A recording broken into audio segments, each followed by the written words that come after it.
E weekend aqui nós estamos tendo torneio de 3x3 que na Centro Deportivo Dakota.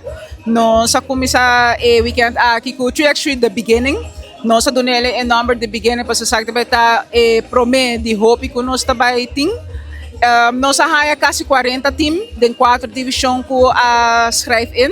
A noite eu nós estamos base com o final de U23 nós acaba campeão da divisão muito muhenang, U5 e U7.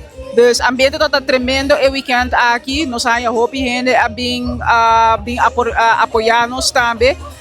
Nós temos honor grande para o ministro de Deporte, mevrouw Gerlin Cruz também, com a bem ayer para bem experiência e weganan também. Nós temos pensado em pôr mais 3x3 nang, mita que no futuro nós lagasan mais nos planos para 3x3, pero elo vira algo grande seguramente que nang na Aruba também, definitivamente. Me quero agradecer nos sponsor nang, com mita imensamente agradecido na nang Coca-Cola com nang produto de Powerade, Kiwanis Club of San Nicolas, meeting Aru Vision Center também com a sponsor nos.